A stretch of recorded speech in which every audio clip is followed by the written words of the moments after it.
হলো সান্ডা খাওয়া জায়েজ আছে কিনা। সান্ডা সাধারণত মরুভূমিতে হয়ে থাকে। এই সান্ডা এটাকে কোরআন এবং হাদিসের ভাষায় দব বলা হয়। এখনো আরব দেশগুলোতে এটাকে দব বলা হয়।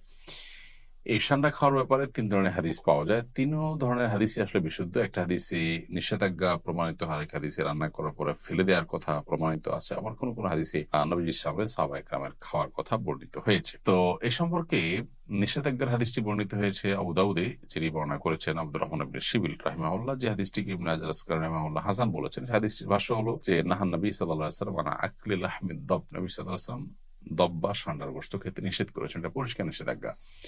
আরেকটি হাদিস বর্ণিত হয়েছে মুসনাদে আহমদে, যেটিকে ইমাম ইবনে হাজাম এবং ইমাম আইনি এবং শাওকানি রাহিমাহুল্লাহ তারা সহিহ বলেছেন।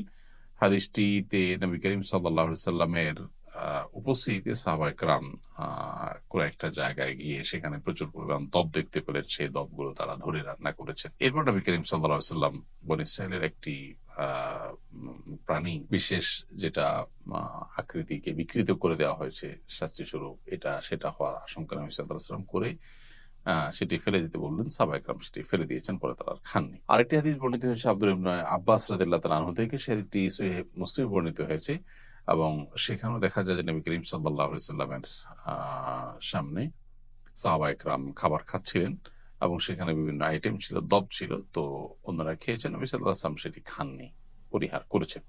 তো 3 নম্বর হাদিস থেকে অনুমোদন বোঝা যায় এসব হাদিসগুলোই বিশুদ্ধ এবং এসব হাদিসগুলোকে সামনে রেখে পৃথিবীর সংখ্যাগরিষ্ঠ ওলামা ইকরাম বা বেশিরভাগ ইমামগণই দব খাওয়াকে জায়েজ বলেছেন। আর হানাফি মাযহাবের ওলামা ইকরাম এটিকে মাকরুহ বলেছেন, অপছন্দনীয় বলেছেন। মাকরুহ বলার ক্ষেত্রে আবার অনেক ওলামা ইকরাম মাকরুহ তাহরিমি বলেছেন, কেউ তানজিহ বলেছেন হানাফি ওলামাদের মধ্য থেকে। তো বেশিরভাগ ওলামা ইকরাম এটি খাওয়াকে জায়েজ বলেছেন। কারোর রুচিতে নবাব তিনি না খেলেন, সেটা সম্পূর্ণ ভিন্ন বিষয়।